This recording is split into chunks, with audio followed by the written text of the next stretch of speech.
क्या कह रहे हैं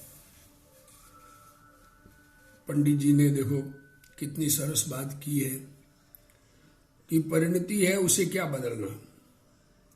शरीर की रोग अवस्था है वह परिणति है, उसे क्या बदलना।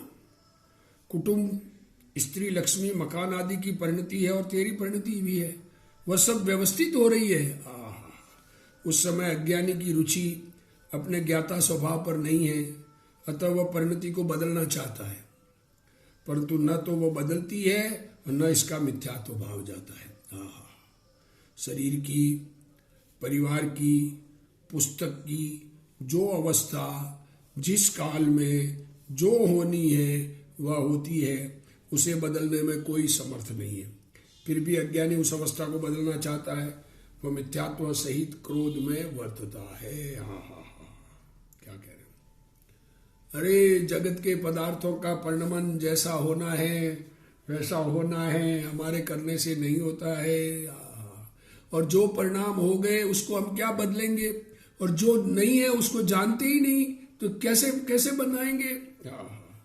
जगत में अनंत आत्माएं हैं, अनंत भूतगल है, उनकी परिणति क्रमबद्ध हो रही है।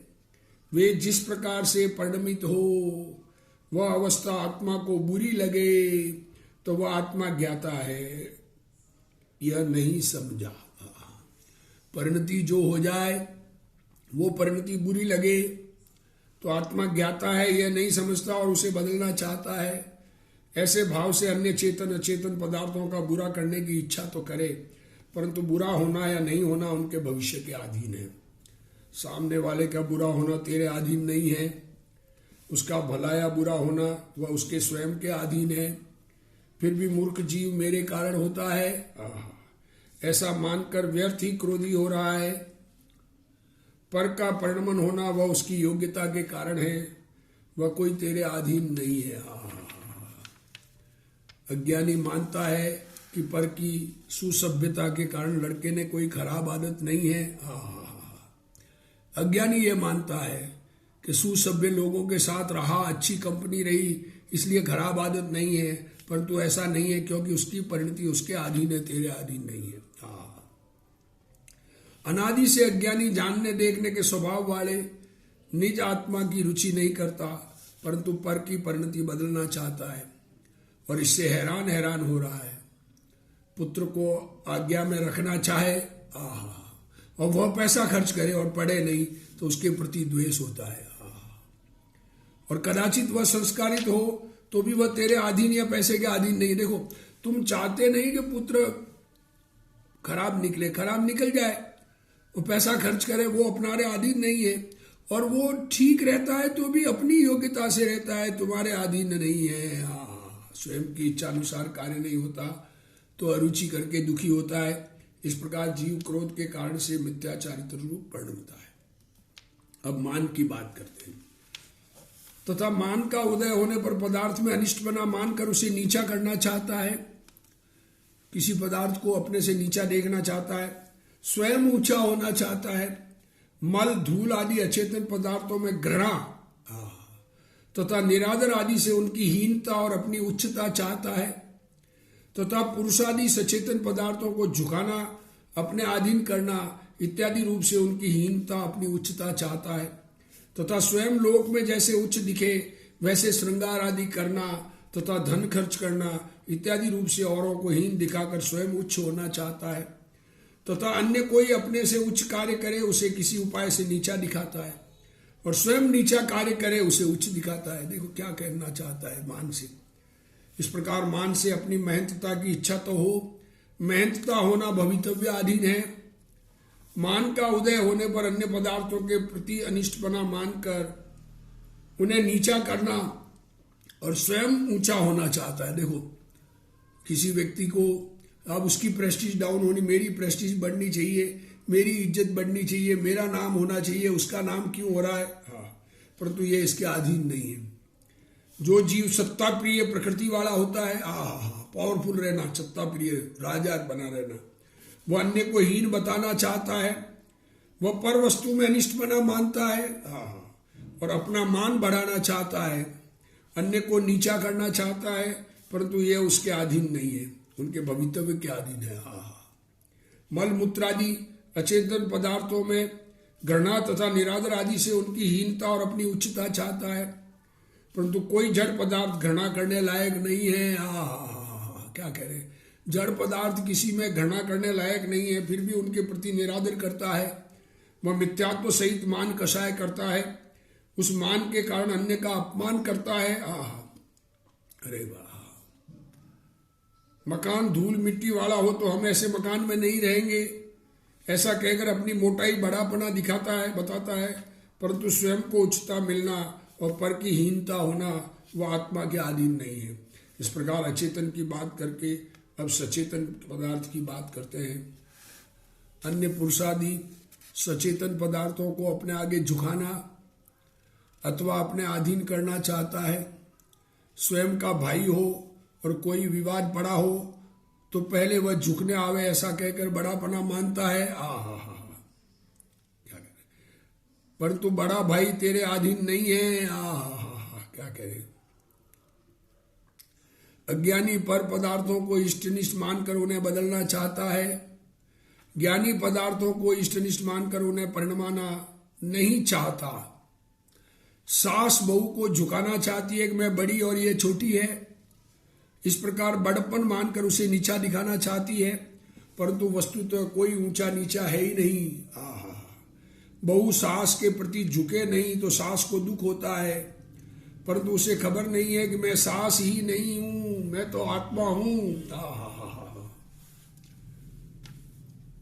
जानने देखने वाला तत्व हूं, बहू नहीं नमती इस कारण दुख होता है, ऐसा ज्ञानी नहीं मानता। अज्ञानी मान से प्रेरित होकर अन्य को झुकाना नमाना चाहता है, वो मिथ्यात्व सहित मान है। श्रीमद ने कहा है, तन से मन से धन से सब से गुरुदेव की आन स्व आत्म बसे। तन मन और धन सब पर प्रेम हटाकर गुरु की आज्ञा अंतर में बसे, अर्थात यहाँ की भी उपादान की पात्रता का वर्णन है। श्रीमद जी का क्षोभशम बहुत था, श्रीमद जी को बहुत याददाश्त थी, क्षोभशम बहुत था, ज्ञान का, ज्ञानावर्णी कर्म का उघाड़, क्षोभशम को गुरुदेव श्री उघाड़ कहते हैं, बहुत था। उनका हृदय दूसरा था, उनके द्रव्य क्षेत्र काल भाव कैसे थे वे जाने, द्रव्य क्षेत्र काल भाव की तो वे जाने, अन्य उनकी आड़ लेकर बात करे तो वह उन्हें समझा नहीं। उन्होंने तो स्वभाव को ही मुख्य कहा है, उन्होंने तो आत्मा के स्वभाव को मुख्य कहा है, ऐसी उनकी आज्ञा है। तथापि पंच परमेष्टि के प्रति हर्ष प्रमोद आए बिना नहीं रहता। वे क्या कहते हैं इस बात को जाने तभी उनकी आज्ञा मानी कही जाती है। यहाँ तो अज्ञानी लोक में ऊंचा दिखने के लिए धन खर्चता है, दुनिया में बड़प्पन दिखने, लोग मुझे अच्छा कहे, विवाह आदि में पैसा खर्च करता है, मान के लिए बाहर में बहुत दिखावा प्रदर्शन करता है और विवाह में श्रृंगार आदि करता है, वेश्यादि को नचाता है और हैरान होता है। अरे परेशान, कितनी परेशानी उसमें, दूसरों की अपेक्षा स्वयं ऊंचा कैसे दिखे ऐसी प्रवृत्ति करता है। अन्य के पास पैसा हुआ हो तो उसे अनीति से पैसा मिला है, देखो अन्य धनवान हो दिखे तो क्या उसने अनीति की है, लोगों का पैसा खाके बना है, ऐसा कहकर उसे नीचा दिखाना चाहता है। हम तो गर्भ श्रीमंत है, भले ही अभी निर्धन है, ऐसा कहकर मान का सेवन करता है। इस प्रकार मान से अपनी महत्ता की इच्छा तो बहुत करता है, परंतु महत्ता होना भवितव्य के अधीन है। पैसा खर्च करने पर भी मान मिलना या न मिलना भवितव्य के अधीन है।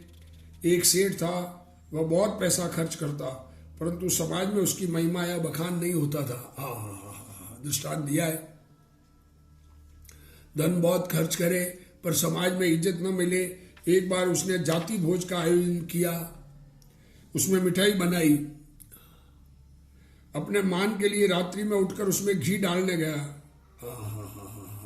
क्या कह रहे, अरे दुनिया घी ज्यादा मिले ऐसा।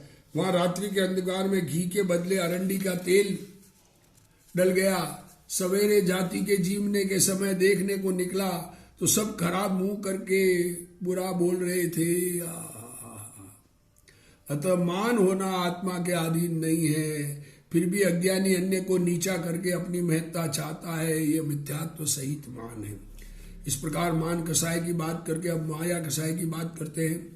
तथा माया का उदय होने पर किसी पदार्थ को इष्ट मानकर नाना प्रकार के छलों द्वारा उसकी सिद्धि करना चाहता है।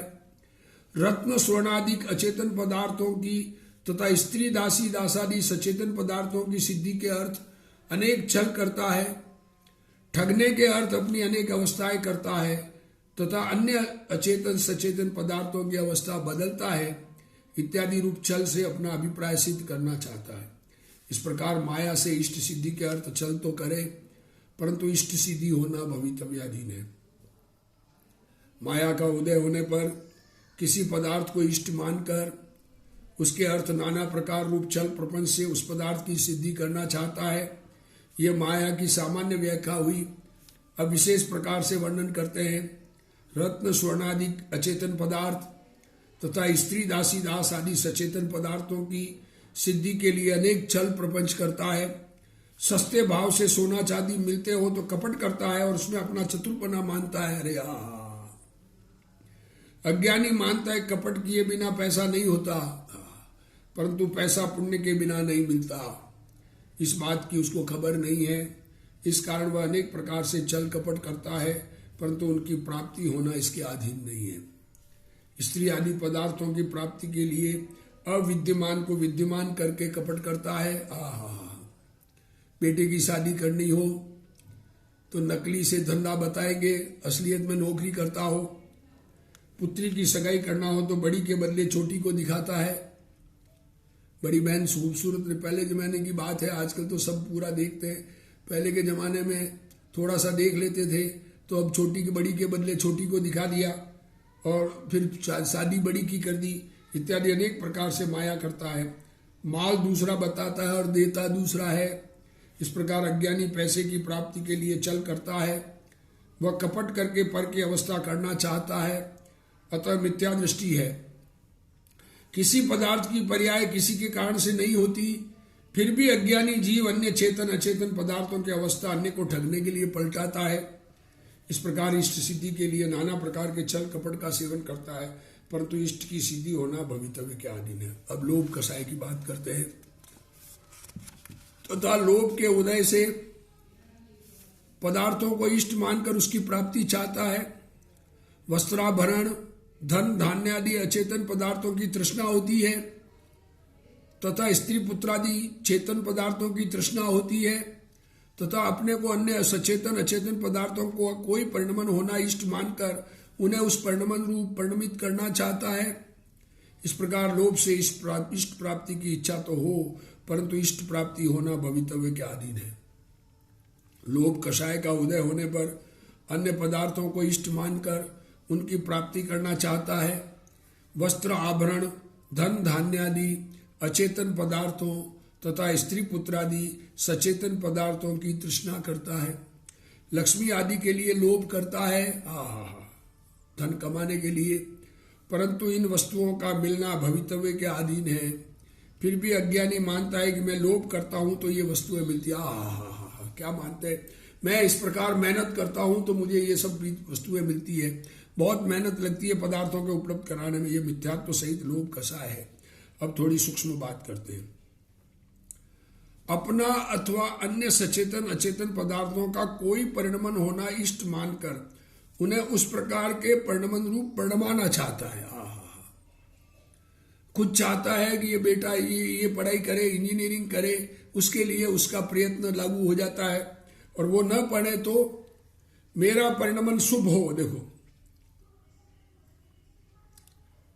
मेरा परिणमन शुभ हो, अशुभ ना हो तो ठीक है, ऐसा मानकर अपने परिणमन को बदलना चाहता है। अरे राग भाव, मेरा अच्छा राग भाव आवे, बुरा न आवे, इस प्रकार अपने राग को बदलना चाहता है।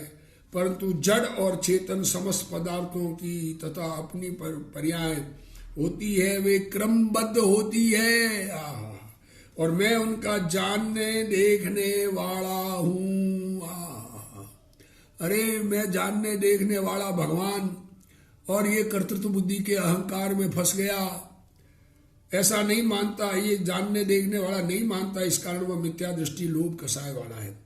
धर्म तो अंतर्दृष्टि से होता है, पर्याय दृष्टि से नहीं होता।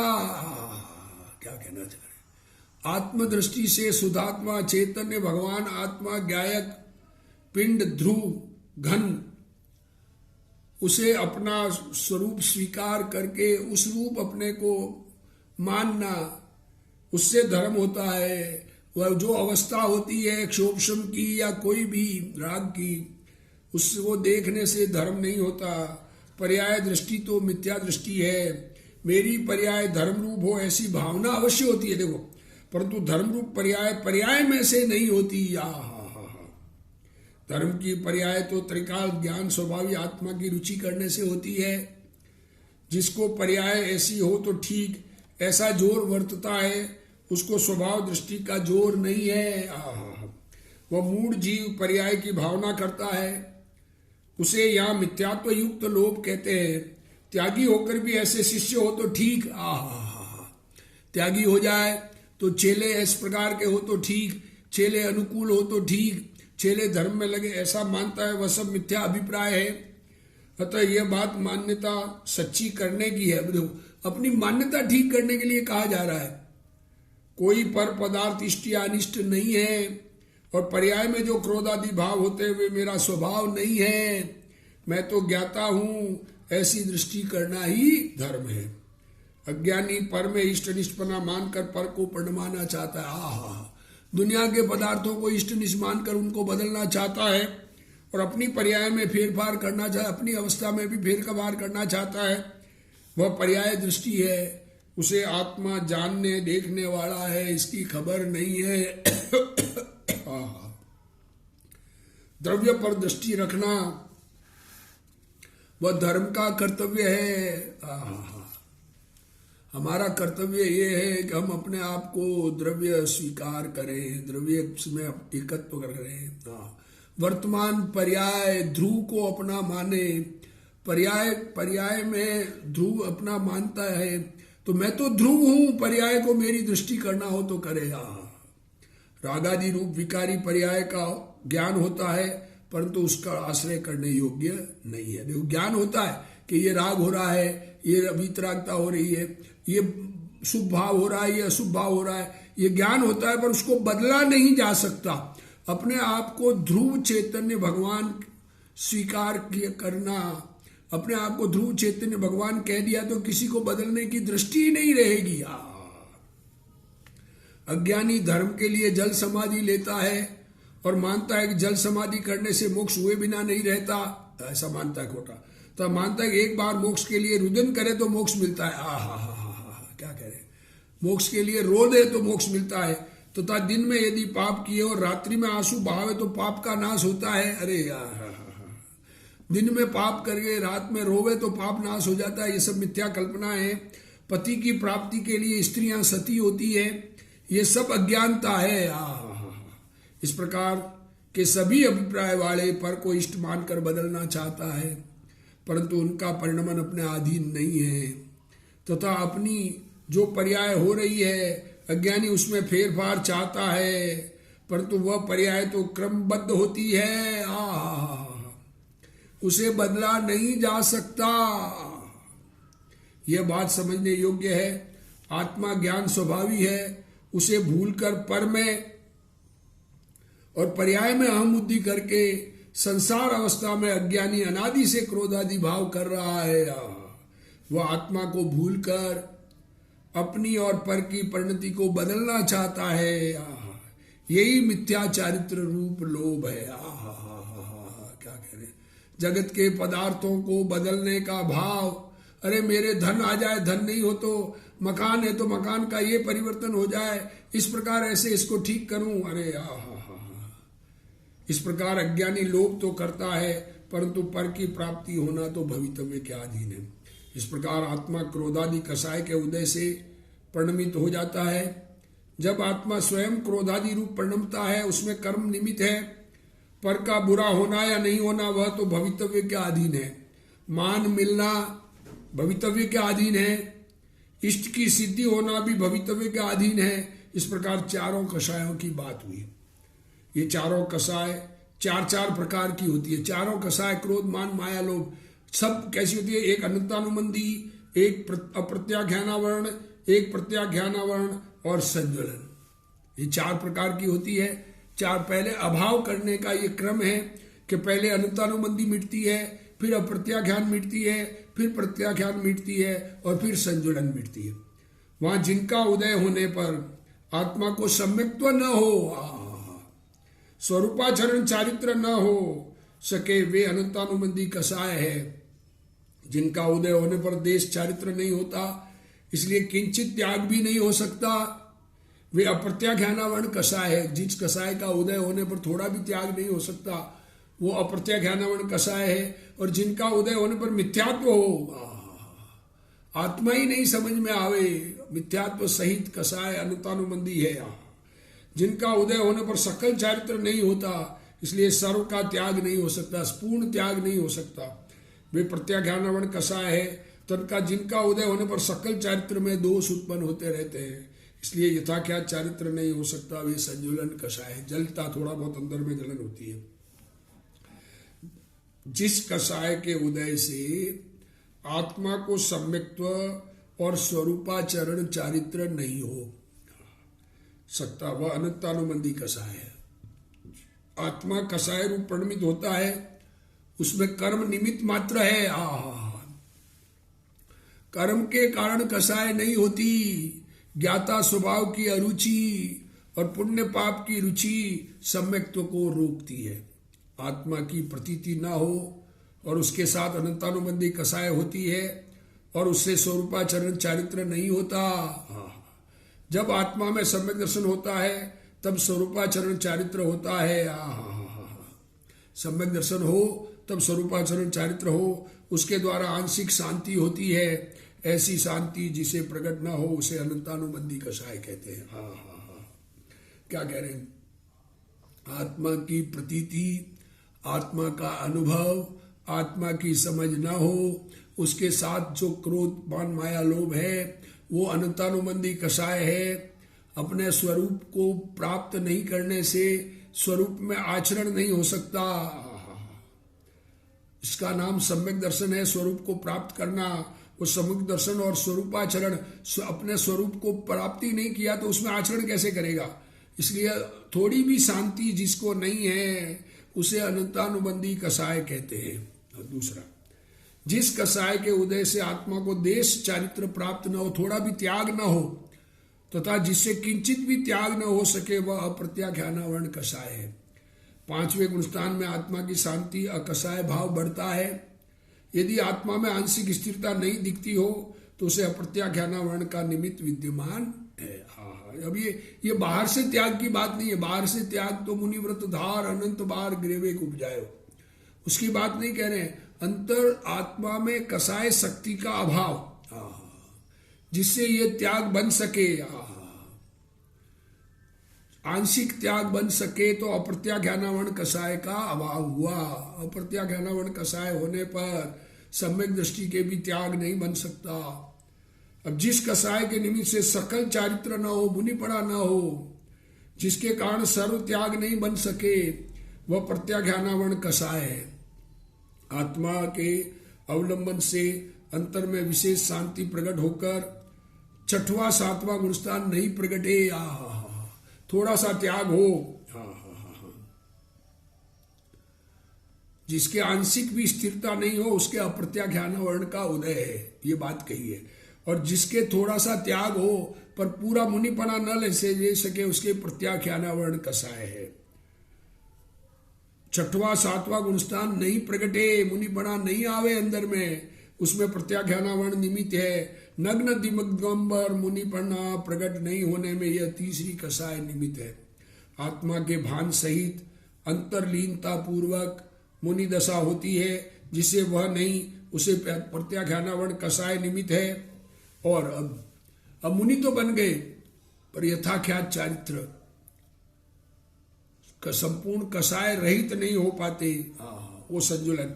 जिस कसाय के निमित्त से सकल चारित्र में दोष उत्पन्न होते रहते हैं, जिस कारण यथाख्यात चारित्र नहीं हो सके, वह संजुलन कसाय है। पूर्ण चारित्र दशा प्रकट न होने में संजुलन कसाय का निमित्त है। आत्मा का गुण थोड़ा जले, उसे संजुलन कसाय कहते हैं। 4 कसायों में पहली अनंतानुबंधी कषाय तीव्र है और अन्य उत्तरोत्तर मंदतर और मंदतम है। चारों कषाय में तारतम्यता है। अनंत संसार का कारण अनंतानुबंधी कषाय है। जब तक अनंतानुबंधी कषाय है तब तक संसार अनंत बाकी है। आत्मा देश चारित्र प्रकट न होने देने में जो निमित्त है वह अप्रत्याख्यानावर्ण कषाय है। सकल चारित्र प्रकट न होने में निमित्त प्रत्याख्यानावर्ण कषाय है और यथाख्यात चारित्र प्रकट न होने में निमित्त संजुलन कषाय है।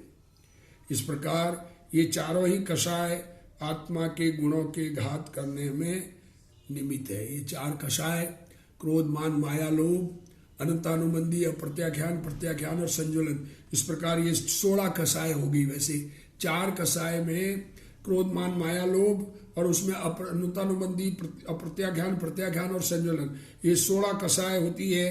पर ये क्रोध मान माया लोभ कहो या अनंतानुबंधी अप्रत्याख्यान प्रत्याख्यान और संजुलन कहो, ये कषाय आत्मा के गुणों का घात करती है। अब आगे इसका कथन और चलेगा। अभी जिनवाणी स्थिति। हे जिनवाणी भारती तोई जपू दिन रैन, जो तेरा शरणा गए सो पावे सुख चैन। जा वाणी के ज्ञान ते सूझे लोकालोक, सो वाणी मस्तक नमो सदा दे तू ढोक। जिनवाणी मात की।